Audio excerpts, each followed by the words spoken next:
एक ऊंची पहाड़ी पर गांव के ऊपर एक पुराना हवेली था। कभी ये ग्रैंड था, खूबसूरत गार्डन्स और सजाए हुए बालकनीज के साथ। अब ये एक टूटा फूटा खंडर बन गया था। फटी हुई दीवारें, टूटी हुई खिड़कियां और बढ़ते हुए जंगल इसकी बर्बादी की कहानी बयान करते थे।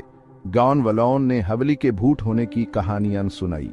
कोई भी हवेली के पास जाने की हिम्मत नहीं करता था, खासकर अंधेरे के बाद। कहानियां हमेशा वेग थी, परछाइयों और अजीब आवाजों की विस्पर्स। लेकिन एक कहानी बाकी सबसे ज्यादा चिलिंग, सबको दूर रखती थी। यह बच्चों की कहानी थी। कई साल पहले दो बच्चे हवेली में अपने पेरेंट्स के साथ रहते थे। एक लड़का और एक लड़की हमेशा गार्डन्स में खेलते हुए देखे जाते थे।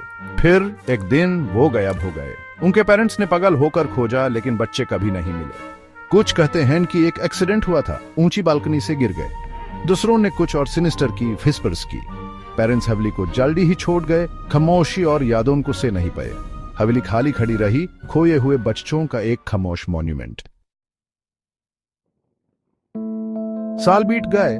लोगों ने हवेली के पास अजीब घटनाओं की रिपोर्ट की। खिड़कियों में फ्लिकरिंग लाइट्स जब कोई अंदर नहीं होना चाहिए था। बच्चों के हंसने की आवाज हवा में बह रही थी। कुछ ने टूटी हुई दीवारों के अंदर परछाइयों को घूमते हुए देखने का दावा किया। एक गांव वाला, बाकी सबसे ज्यादा बोल्डर, ने दावा किया कि उसने ऊपर की एक खिड़की में एक छोटी लड़की की भूतिया फिगर देखी। वो एक लाल बॉल पकड़ी हुई थी। उसकी उदास आंखें उसे घूर रही थी। वो हवेली से भाग गया, कभी वापस नहीं आया।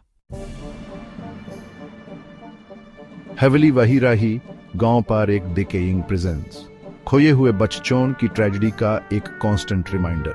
कोई भी पास जाने की हिम्मत नहीं करता था, इस डर से कि वो क्या देख या सुन सकते हैं। कहानियां जारी रही, सच और अफवाहों का मिक्स।